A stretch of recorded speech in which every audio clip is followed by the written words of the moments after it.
Hey everyone, my name's Josh, and this is a battle blog. Here comes the cat to meow. Right on cue. Today I'm going to be talking about licensed games falling into obscurity, because obviously licenses. Yes, I am half awake today. Sorry, I got 1 hour of sleep. I had a very, very fun evening yesterday. So, let's get down to it. So this was actually suggested to me by Ryan, because, well, the new Turtles game just came out, the new Turtles movie is coming out, and we are playing both for the show. Well, not the movie, we're not playing the movie for the show, but we're playing the original arcade game for the show, and we're also playing the new PS4, Xbox One, all the major consoles game. Mutants in Manhattan. And one thing I kind of wanted to bring up was kind of the built-in expiration date of being able to easily obtain a copy of a licensed game. The example I want to use is the Teenage Mutant Ninja Turtles arcade game. That game is for people who grew up with arcades and whatnot, or people, even younger people who didn't, but are very appreciative of arcade games and they're kind of enthusiasts of them. That is one of the top ones ever, especially in the beat-em-up sort of way. It was one of the first really, really well done beat-em-ups, and a lot of stuff that was done after that, like The Simpsons and X-Men and whatnot, also by Konami, were based on how good Turtles was. So when people started kind of getting nostalgia for Turtles a while back, and they wanted to, several years ago, and 80s kids and whatnot, and they wanted to play Turtles again, it was really hard to kind of put that game back out there. There was, at one point, Konami, when they still held the game rights to Teenage Mutant Ninja Turtles during the 2003 series, they did, in their second console game, include as a bonus the original arcade game.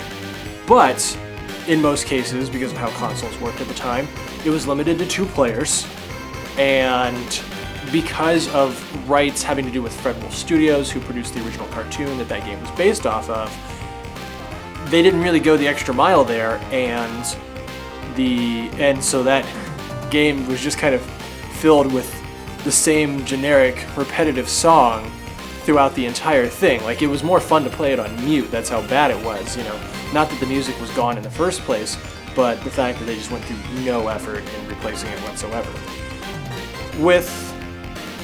Which is probably part of why the music was changed also in the remake of Turtles in Time that was on PS3 and whatnot. You might remember it.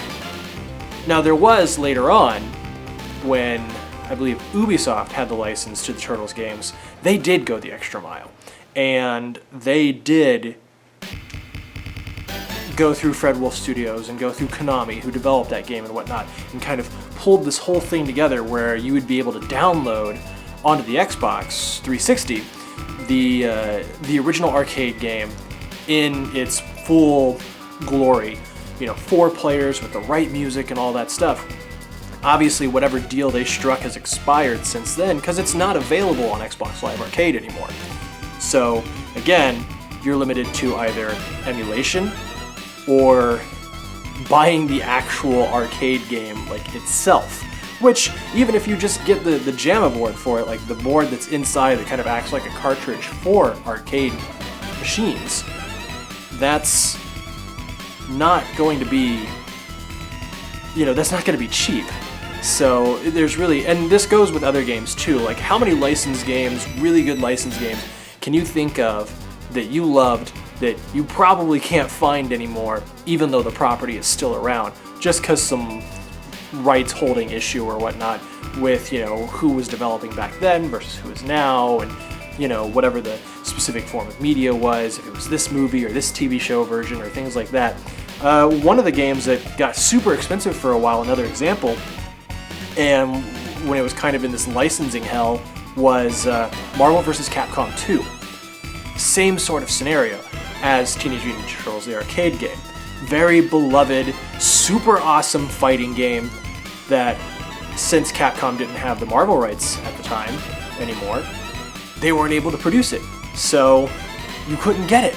Eventually they worked that out, and luckily it didn't have to be this whole three-sided thing, but like the Ninja Turtles arcade game, but still, you know, it's really a shame that, you know, licenses expire like that, and that causes really good games to, you know, be inflated in price or just fall into obscurity completely.